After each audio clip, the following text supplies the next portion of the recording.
یانتی علیہ کا ظہر امی، یعنی اب تجھ کو ہاتھ لگانا میرے لیے ایسے ہی ہے گویا میں نے اپنی ماں کی پیٹھ کو ہاتھ لگایا، بس یہ کہنا ہوتا تھا، طلاق ہو جاتی تھی۔ بلکہ جو دوسری طلاق ہم دیتے ہیں اس میں تو حالات کے مطابق رجوع کی گنجائش ہوتی ہے، لیکن زہار کی صورت میں میاں بیوی میں عمر بھر کے لیے علیحدگی ہو جاتی تھی اور دوبارہ کبھی کسی بھی صورت میں میاں بیوی کے طور پہ وہ اکٹھے نہیں رہ سکتے تھے۔ اب ہوا یوں کہ ایک صحابی تھے، انصاری صحابی اوس بن صامت، انہوں نے اپنی بیوی حضرت خولہ بنت ثعلبہ کو غصے میں آ کے کہا کہ تو میرے لیے میری ماں کی طرح ہے، اور یہ کہنا تو طلاق ہی سمجھا جاتا تھا۔ اس لیے حضرت خولہ بنت ثعلبہ بہت پریشان ہوئیں۔ وہ تو خود تو زیادہ عمر کے تھے، بوڑھے تھے، لیکن ان کے بچے تھے۔ وہ بڑی پریشان ہوئیں کہ میں آپ اپنے بچوں کی کفالت کیسے کروں گی، انہوں نے مجھے یہ کہہ دیا ہے تو بس اب تو طلاق ہو گئی۔ تو وہ نبی صلی اللہ علیہ وآلہ وسلم کے پاس فریاد لے کے پہنچ گئی اور عرض کی کہ یا رسول اللہ، اوس نے تو یہ کر دیا ہے میرے ساتھ، میرے چھوٹے چھوٹے بچے ہیں، اب میں ان کو لے کے کہاں جاؤں گی، ان کو کیسے پالوں گی، مجھے کچھ بتائیں، اس کا حل بتائیں، میں کیا کروں؟ آپ نے فرمایا کہ زہار کے بارے میں اللہ نے ابھی تک کوئی حکم نازل نہیں فرمایا، اس لیے میں ابھی کچھ نہیں کہہ سکتا، لیکن وہ بدستور آپ سے اسی طرح سے اصرار کرتی رہی کہ آپ میرا کچھ کریں، میرا کیا بنے گا، میرے بچے تباہ ہو جائیں گے۔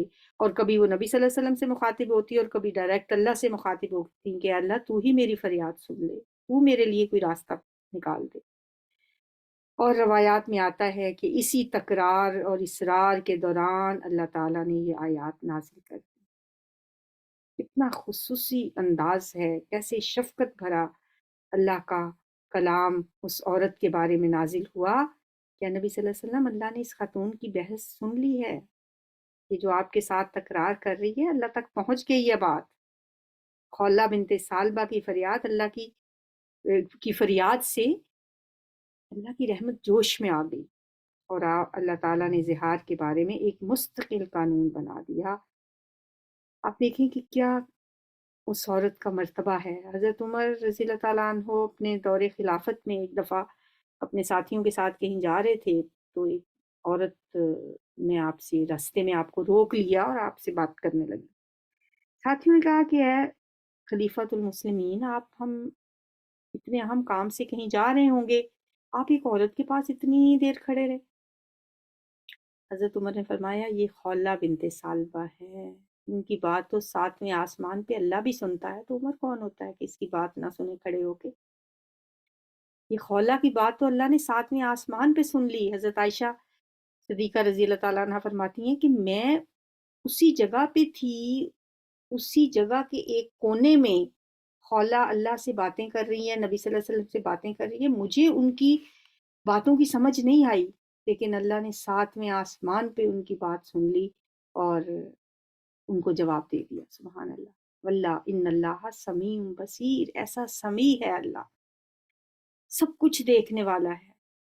آپ سوچیں کہ ایک ہی وقت میں سینکڑوں نہیں لاکھوں کروڑوں لوگ دعا مانگ رہے ہوتے ہیں، اللہ ہر ایک کی بات ایسے ہی شفقت سے محبت سے سنتا ہے ایک ہی وقت میں۔ یہ ہے اللہ کی طاقتیں اور اللہ تعالیٰ کا علی کل شیء قدیر ہونا، یہ کسی اور کے بس کی بات نہیں ہے۔ اللہ تعالیٰ فرماتے ہیں میں رات کے آخری پہر آسمان دنیا پہ آتا ہوں اور میں آواز دیتا ہوں ہے کوئی مجھ سے دعا کرنے والا، کچھ بھی مانگنے والا، کوئی رزق مانگنے والا، کوئی اولاد مانگنے والا؟ تو کتنے لوگ اللہ سے فریادیں کرتے ہیں اور اللہ تعالیٰ کتنے لوگوں کی فریاد رسی کرتے ہیں۔ ان اللہ سمیع بصیر، اللہ بہت سننے والا، یہ مبالغے کا صیغہ ہے، سمیع بھی بصیر بھی، بہت سننے والا اور خوب دیکھنے والا ہے۔ اب ہے جی زہار کے بارے میں اگلی آیات میں اللہ تعالیٰ نے 3 آیات میں ایک قانون بنا دیا کہ اللہ دینا، جو لوگ یظاہرون، زہار اسی کو کہا جاتا ہے نا کہ اپنی بیوی کو اپنی ماں کی طرح کہہ دینا، وہ لوگ جو زہار کرتے ہیں منکم، تم میں سے، من نسائہم، اپنی عورتوں سے، یعنی انہیں ماں کہہ دیتے ہیں.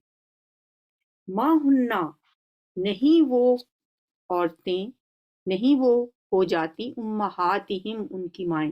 امن ماں کو کہتے ہیں، امہات اس کی جمع ہے، جیسے ہم کہتے ہیں امہات المومنین، مومنوں کی مائیں، نبی صلی اللہ علیہ وسلم کی بیویاں. ماں ہننا امہاتہم، نہیں وہ ہو جاتی ان کی مائیں. ان امہاتہم، نہیں ہیں ان کی مائیں. اب یہ ان کا مطلب تو اگر ہوتا ہے، یہاں نہیں کیوں آ رہا ہے؟ اللہ کی وجہ سے. نہیں ہیں ان کی مائیں الا مگر اللہ، وہی جو ولدنہم، جنہوں نے انہیں جنم دیا ہے. ماں تو وہ ہوتی ہے جس نے جنم دیا ہو. صرف کہہ دینے سے کوئی آپ کی ماں نہیں بن جاتی. وَإِنَّهُمْ، اور بے شک وہ، لَيَقُولُونَ، یقیناً وہ کہتے ہیں، مُنکرم من القولی، بری بات، وَزُورًا، اور جھوٹ. وہ جھوٹی بات کہتے ہیں، بہت بری بات منہ سے نکالتے ہیں. وَإِنَّ اللَّهَ، اور بے شک اللہ تعالیٰ، لَعَفُوٌّ غفور، یقیناً بہت معاف کرنے والا اور بہت بخشنے والا ہے. جس طرح کسی کو بیٹا کہہ دینے سے وہ اس کا بیٹا نہیں بن جاتا. سورہ احزاب میں ہم نے پالک بیٹے کے بارے میں بھی یہی قانون پڑھا تھا کہ منہ بولا بیٹا جو ہے اس کی کوئی قانونی اور شرعی حیثیت نہیں ہے. اسی طرح زبان سے اگر کوئی شخص اپنی بیوی کو ماں کہہ لے تو اس طرح کہنے سے اس کی کوئی حیثیت نہیں ہے، یعنی اس پہ طلاق نہیں ہوگی. یہ زمانہ جاہلیت کے اس قانون کو اللہ تعالیٰ نے یہاں توڑ دیا کہ اب اسلام کا نیا قانون کیا ہے کہ ماں کہہ دینے سے وہ عورت اس کی ماں نہیں بن جائے گی. ان امہاتہم، ان کی نہیں ہے ان کی مائیں، الا اللائی ولدنہم، مگر وہی جنہوں نے انہیں جنم دیا.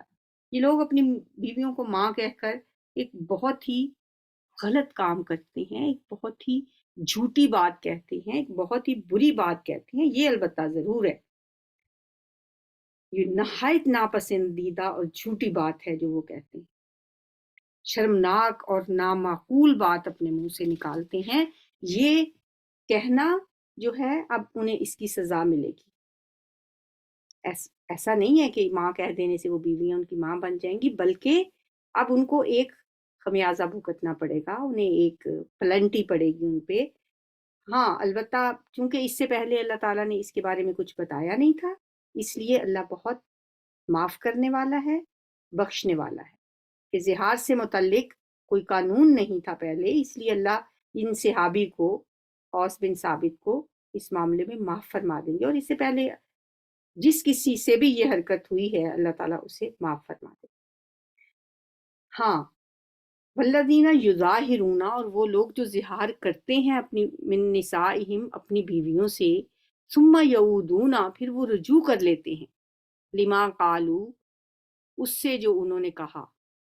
یعنی اب انہیں احساس ہو گیا، ظاہر ہے ایک صدیوں سے ایک روایت چلی آ رہی تھی کہ لوگوں سے اگر پھر بھی کسی سے اس طرح کی کوئی غلطی سرزد ہو جائے تو ان کے لیے قانون کیا ہے کہ اس طرح زہار کرنے سے پھر وہ رجوع کرتے ہیں، انہیں احساس ہو جاتا ہے کہ انہوں نے غلط کہا ہے، تو پھر وہ کیا کریں؟ فَتَحْرِيرُ رَقَبَةٍ مِّن قبلی، تحریر، حریت کانفرنس سنا ہوگا کبھی آپ نے، آزادی کے لیے یہ لفظ آتا ہے، ٹھیک ہے. تو تحریر کا مطلب لکھنا نہیں ہے، یہاں پہ تحریر کا مطلب ہے آزاد کرنا. رقبہ گردن کو کہتے ہیں، تو آزاد کرنا ہے ایک گردن کا، من قبلی، اس سے پہلے، ان یتماسا، کہ وہ دونوں ایک دوسرے کو ہاتھ لگائیں. اب ان دونوں کو ایک دوسرے سے ملنے سے پہلے کیا کرنا ہوگا کہ وہ آدمی جس نے یہ بات کی ہے وہ ایک غلام آزاد کرے گا. اس زمانے میں تو غلام تھے تو لوگ غلام آزاد کر دیتے تھے یہ کفارے کے طور پہ، لیکن پھر وقت گزرنے کے ساتھ ساتھ غلام تو ختم ہو گئے نا، تو اللہ تعالیٰ نے اس کی اور بھی صورتیں بتائیں. فمن لم یجد، پس جو کوئی نہ پائے، وجدہ یجدو پانا، لم نہ، من جو کوئی، فمن لم یجد، تو جو کوئی نہ پائے، غلام نہ ملے، یا اس کے پاس اتنے پیسے نہ ہوں تو وہ پھر کیا کرے، فَصِيَامُ، تو وہ روزے رکھے، شہرینی، 2 مہینے کے. شہر مہینے کو کہتے ہیں، مثنیٰ کے لیے 2 کے لیے شہرینی، 2 مہینے کے، متتابعینی، متواتر، مسلسل، پے در پے روزے رکھے 2 مہینے کے. مطلب اس کا کیا ہے کہ وہ بیچ میں روزہ چھوڑے گا نہیں، اس طرح متواتر رکھے کہ درمیان میں اگر کوئی دن اس نے روزہ چھوڑ دیا تو نئے سرے سے پھر اس کو دوبارہ گنتی سٹارٹ کرنا. مسلسل روزے رکھنے ہیں، من قبل ان یتماسا، اس سے پہلے کہ وہ ایک دوسرے کو ہاتھ لگائیں. فمن لم یستطع، اب ہو سکتا ہے کوئی شخص بوڑھا ہو سکتا ہے کوئی شخص بیمار ہو، اس میں اتنی استطاعت نہ ہو کہ وہ روزے رکھ سکیں، اس کی صحت ایسی نہ ہو کہ مسلسل 2 ماہ کے لگاتار روزے رکھنا کوئی آسان کام تو نہیں ہے. تو پھر وہ کیا کرے، فَإِطْعَامُ، تو وہ کھانا کھلانا ہے، 60 مسکینن، مسکینوں کو، ستہ تو ہوتا ہے نا 6، تو 60 مسکینن، مسکینوں کو، تو وہ 60 مسکینوں کو کھانا کھلائے گا جو غلام بھی آزاد نہ کر سکے، روزے بھی نہ رکھ سکے، تو پھر وہ کھانا کھلائے گا. کیسا کھانا کھلائے گا؟ جیسا کھانا وہ خود کھاتا ہے. ذَلِكَ لِتُؤْمِنُوا بِاللَّهِ وَرَسُولِهِ، یہ حکم اس لیے ہے کہ تم فرما بردار ہو جاؤ اللہ اور اس کے رسول کے. تُؤْمِنُوا، ایمان کا مطلب یہاں پہ یہ بھی ہے کہ جس طرح ایمان سے انسان نیک عمل کرنے لگتا ہے نا، اسی طرح یہ جب تم یہ کام کرو گے، اللہ کے قانون کو سمجھتے ہوئے کفارہ ادا کرو گے، اس کی سختی برداشت کرو گے، تو تمہارا ایمان مزید مضبوط ہو جائے گا، تمہارے ایمان میں اضافہ ہو جائے گا. یہ عمل کرنے سے، یہ نیک عمل کرنے سے، اللہ کا حکم ماننے سے تمہارے ایمان میں اضافہ ہو جائے گا. ذَلِكَ لِتُؤْمِنُوا بِاللَّهِ وَرَسُولِهِ، تمہارا ایمان اور پختہ ہو جائے گا. یعنی جیسے کوئی شخص اگر غلطی کے بعد توبہ کرتا ہے اور پھر کفارہ ادا کرتا ہے تو اللہ کے قانون پر عمل کرنے کی وجہ سے اس کے دل میں اللہ اور اس کے رسول پر ایمان مزید پختہ ہو جائے. وَتِلْكَ حدود اللہ، اور یہ اللہ کی حدیں ہیں. وَلِلْكَافِرِينَ عَذَابٌ أَلِيمٌ، اور کافروں کے لیے دردناک عذاب. ان الذین یحادون اللہ ورسولہ، بے شک جو لوگ مخالفت کرتے ہیں، حادو، مخالفت کرنا، مطلب بہت کسی کے خلاف، بہت اس کے اگینسٹ جانا. حادہ، اس سے ہی یہ لفظ ہے یحادون، جو لوگ بہت سخت مخالفت کرتے ہیں. کس کی؟ اللہ و رسولہ، اللہ اور اس کے رسول کی. کوبیتو، وہ ذلیل کیے جائیں گے. کوبیتو ماضی مجہول کا صیغہ ہے، واقعہ مستقبل میں ہونے کی بات ہو رہی ہے کہ وہ ذلیل کیے جائیں گے، لیکن یہاں پہ صیغہ استعمال کیا گیا ہے ماضی کا.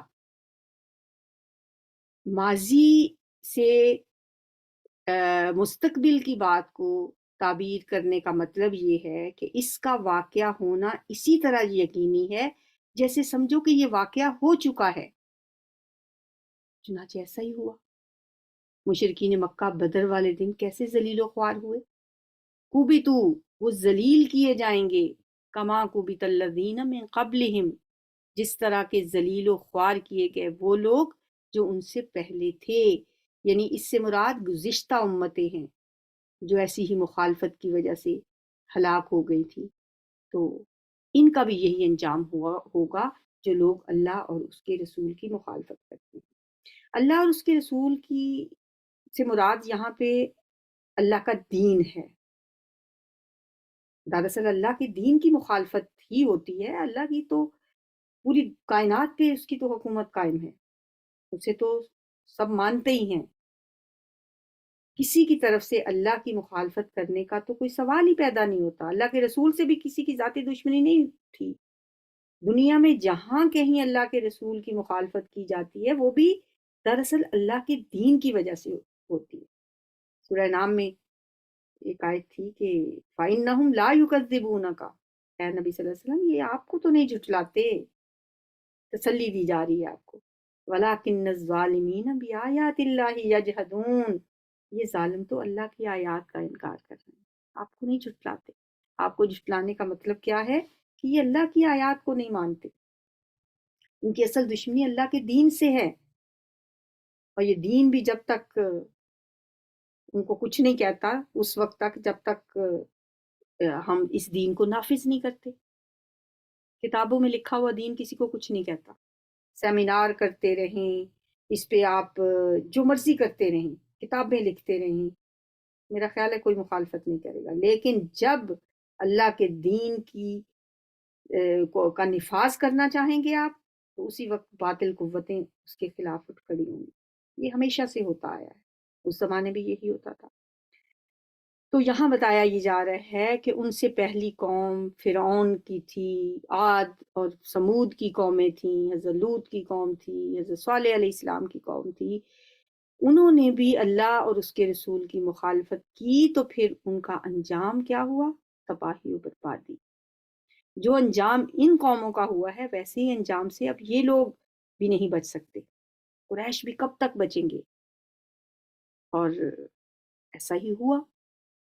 وَقَدْ أَنزَلْنَا آیَاتٍ بَيِّنَاتٍ، اور یقیناً ہم نے نازل کر دی ہیں واضح آیات، وَلِلْكَافِرِينَ عَذَابٌ مُّهِينٌ، اور کافروں کے لیے ذلیل کر دینے والا عذاب ہے۔ یوم یبعثہم اللہ جمیعاً، جس دن اٹھائے گا ان کو اللہ تعالیٰ جمیعاً سب کے سب کو، فَيُنَبِّئُهُم، پھر جتا دے گا انہیں، خبردار کر دے گا انہیں، بتا دے گا انہیں، خبر دے گا انہیں، بما عملوا، اس بارے میں جو انہوں نے عمل کیے تھے، احصاہ اللہ، اللہ نے گن رکھا ہے ان کو، ونسوہ، اور وہ بھول گئے تھے اس سے۔ اللہ کو نہیں بھولتا کچھ بھی، یہ لوگ تو بھول چکے ہوں گے کہ دنیا کی زندگی میں انہوں نے کیسے کیسے برے کام کیے، کیسی کیسی زیادتیاں لوگوں کے ساتھ کیں، کیسے کیسے بدعنوانیاں کیں، لیکن اللہ کے ہاں تو ہر شخص کے ایک ایک عمل کا ریکارڈ محفوظ ہے۔ اللہ نے تو ہر ایک کی ویڈیو بنا کے رکھی ہوئی ہوگی۔ آج کل بھی ہوتا ہے کہ لوگوں کو دھمکایا جاتا ہے کہ تمہاری ویڈیوز ہم نے رکھی ہیں، ہم لوگوں میں چلا دیں گے، لوگ باتوں میں آ جاتے ہیں، ڈر جاتے ہیں۔ ان ویڈیوز کا کیا کریں گے جو ہر وقت کیمرے لگے ہوئے ہیں؟ اللہ تعالیٰ احصاہ اللہ ونسوہ، اللہ نے تو گن رکھا ہے ہر چیز کو اور وہ بھول گئے تھے اس کو۔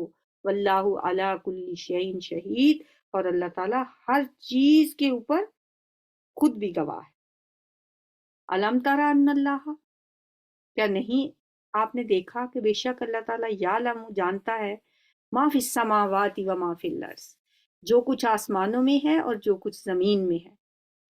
ما یکون من نجوا، نہیں ہوتی، من نجوا، نجوا کہتے ہیں سرگوشی کو، خفیہ انداز میں بات کرنا، سرگوشی کرنا، اسے نجوا کہا جاتا ہے۔ ما یکون من نجوا ثلاثۃ، نہیں ہوتے کبھی بھی تین آدمی سرگوشیاں کرتے ہوئے، الا ہوا، مگر وہ، رابعہم، چوتھا ہوتا ہے ان کا۔ جب تین آدمی بیٹھ کے کوئی خفیہ میٹنگ کر رہے ہوں کسی کے خلاف، کوئی پلاننگ کر رہے ہوں، تو یہ نہ سمجھیں کہ وہ اکیلے کر رہے ہیں۔ اللہ ہوا، ہوا کون؟ واللہ احد، وہ اللہ جو اکیلا ہے وہ ساتھ ہوتا ہے ان کے۔ رابعہم، چوتھا ہوتا ہے ان کے ساتھ۔ ولا خمسۃ، اور نہ کوئی پانچ آدمی بیٹھ کے کوئی خفیہ میٹنگ کرتے ہیں یا کوئی سرگوشیاں کرتے ہیں، اللہ، مگر ہوا سادسہم، وہ چھٹا ہوتا ہے ان کا۔ جب کوئی تین لوگ کر رہے ہوں تو وہ سمجھے چوتھا اللہ بھی وہاں موجود ہے۔ اگر وہ پانچ لوگ کوئی سازشیں کر رہے ہوں کسی کے خلاف تو وہ سمجھ لیں کہ چھٹا اللہ بھی موجود ہوتا ہے ان کے ساتھ۔ ہوتا یوں ہے کہ ہمیشہ جہاں بھی کہیں لوگ مل جل کے کام کرنے لگتے ہیں نا، تو شیطان ان میں کچھ اختلافات پیدا کرتا ہے، پھر لوگ اس کا تذکرہ کرتے ہیں، ایک دوسرے کے ساتھ ڈسکس کرتے ہیں، چھپ چھپ کے باتیں کرتے ہیں۔ یہ چیز اجتماعی زندگی کے لیے بڑی خطرناک ہوتی ہے۔ تو اللہ تعالیٰ یہاں پہ اس سے منع کر رہے ہیں کہ یہ چیز جو ہے یہ تمہاری اجتماعی زندگی کے لیے بہت ہی نقصان دہ ہے. یہ جو سرگوشیاں ہیں ان سے بچو ورنہ تمہارا اتحاد ختم ہو جائے گا. جب بھی تم سرگوشیاں کرتے ہو اللہ تمہاری باتیں سن رہا ہوتا ہے. منافقین سے یہ بات کہی جا رہی ہے جو عموماً مسلمانوں کے خلاف سازشیں کرتے رہتے تھے. ولا ادنا من ذالک، اور نہ اس سے کم، یعنی 5 سے 3 سے یہ جتنی تعداد بتائی گئی ہے اور اس سے کم بھی اگر ہوں، ولا اکثر، اور نہ اس سے زیادہ، الا ہوا، مگر وہ معہم ان کے ساتھ ہوتا ہے. اینما کانو، جہاں کہیں بھی وہ ہوں اللہ ان کے ساتھ ہوتا ہے. وہ جہاں بھی ہوں گے چاہے وہ 2 ہوں 4 ہوں 6 ہوں جتنے بھی ہوں اللہ ان کے ساتھ ہوتا ہے.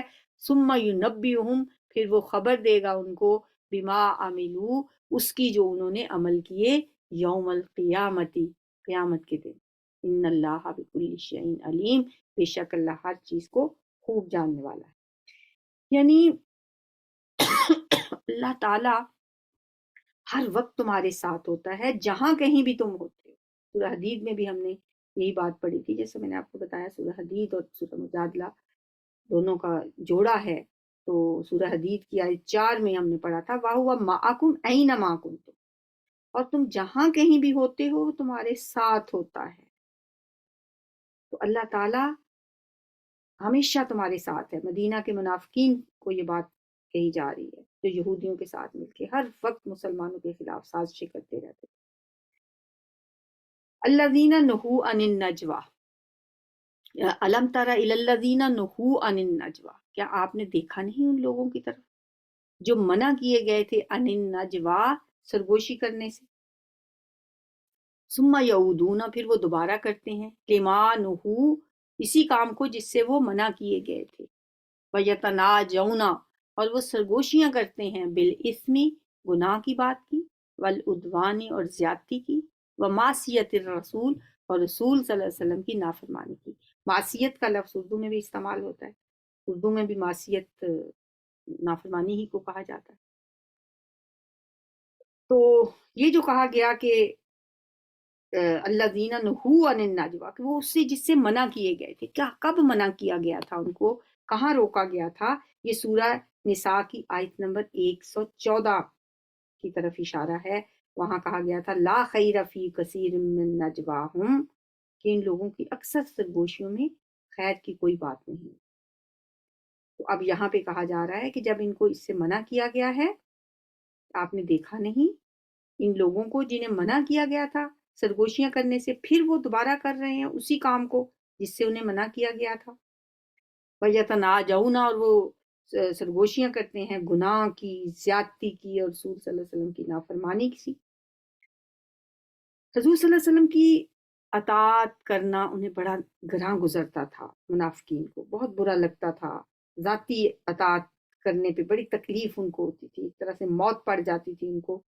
وہ کہتے تھے کہ ہم اللہ کی بات بھی مانتے ہیں، اللہ کی کتاب کے احکام کو بھی مانتے ہیں، لیکن ہم آپ کی بات کو اس طرح کیوں مانیں جس طرح اللہ کی بات کو ماننا ضروری ہوتا ہے. آپ کے فیصلوں پہ بعض اوقات وہ اعتراض بھی کرتے رہتے تھے. بس انہیں تھا کہ ہمارے جیسا ایک انسان ہم پہ حکم چلا رہا ہے. تو وہ اکثر ایسی باتیں کرتے رہتے تھے کہ آپ ایسے کیوں کرتے ہیں، آپ ایسے کیوں کہتے ہیں. تو یہاں پہ معصیت رسول کے الفاظ میں بتایا گیا کہ نبی صلی اللہ علیہ وآلہ وسلم کی نافرمانی کی باتیں بھی وہ آپس میں بیٹھ کے سرگوشیوں میں پلاننگ کرتے رہتے تھے. وَإِذَا جَاءُوكَ، اور جب وہ آتے ہیں آپ کے پاس، حَيَّوْكَ، وہ دعا دیتے ہیں آپ کو، یعنی سلام کرتے ہیں آپ کو، بما، اس کے ساتھ، یعنی ان لفظوں کے ساتھ، لم یحییک بہ اللہ، جس سے نہیں سلام کیا آپ کو اللہ تعالیٰ نے. وہ کیا الفاظ ہیں جو کہ وہ غلط استعمال کرتے تھے سلام کے لیے. تحیہ کے جو لغوی معنی ہوتے ہیں وہ ہوتا ہے زندگی کی دعا دینا. عربوں میں یہ رواج تھا کہ جب بھی وہ ملتے وہ حیاک اللہ کہتے ایک دوسرے کو، یعنی اللہ تمہیں اچھی زندگی دے. اس دعا کو تحیت بھی کہا جاتا تھا. اسلام نے جو طریقہ سکھایا گریٹنگز کا وہ ہے السلام علیکم. اور جب یہ منافق اور یہودی آپ کے پاس آتے تو السلام علیکم کہنے کی بجائے وہ شرارتاً اس لفظ کو بگاڑ کے کہتے السلام علیکم، سام کے معنی ہوتے ہیں موت، اور اس طرح اپنی طرف سے وہ لوگ حضور صلی اللہ علیہ وسلم کو دعا دینے کی بجائے نعوذ باللہ بد دعا دیتے تھے۔ وَيَقُولُونَ فِي أَنفُسِهِمْ، اور وہ کہتے ہیں اپنے نفسوں میں، اور ساتھ یہ بھی دلوں میں سوچتے تھے لولا يعذبنا اللہ، کیوں نہیں عذاب کرتا ہمیں اللہ، بما نقول، جو ہم کہتے ہیں۔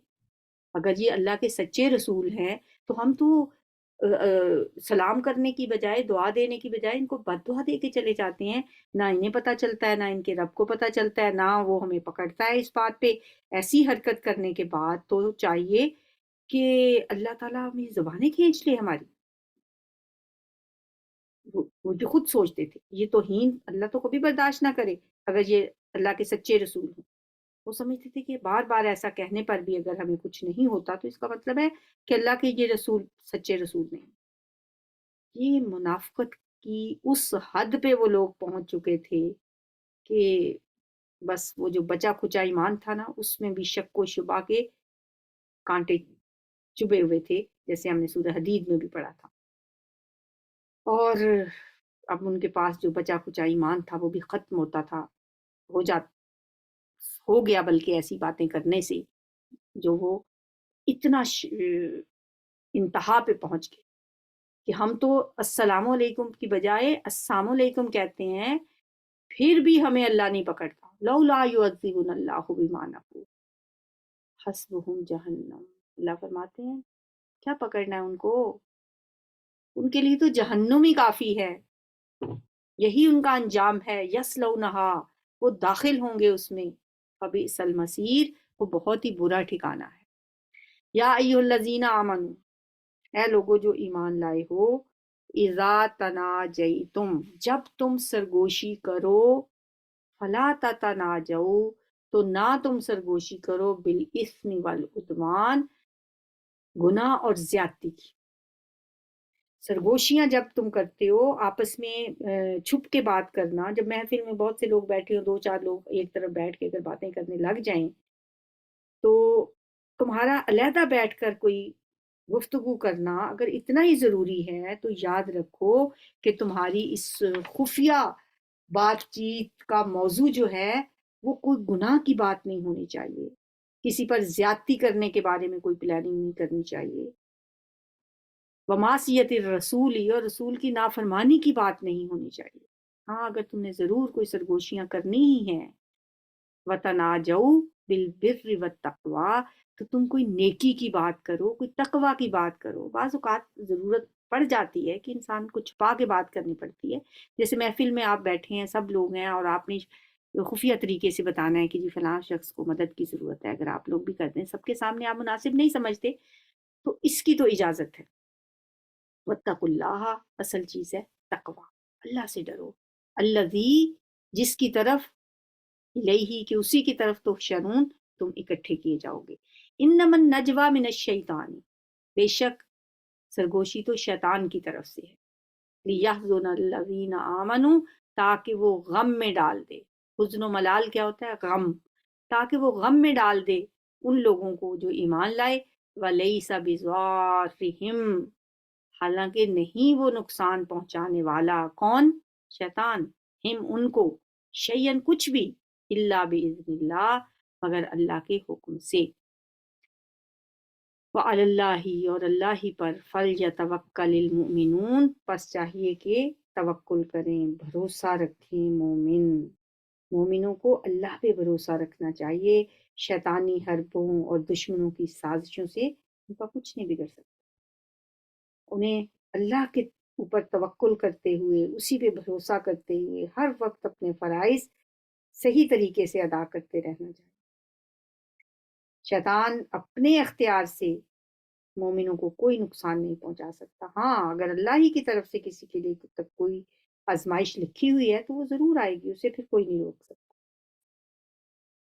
سبحانک اللہم و بحمدک، نشہد ان لا الہ الا انت، نستغفرک ونتوب الیک۔ السلام علیکم ورحمۃ اللہ۔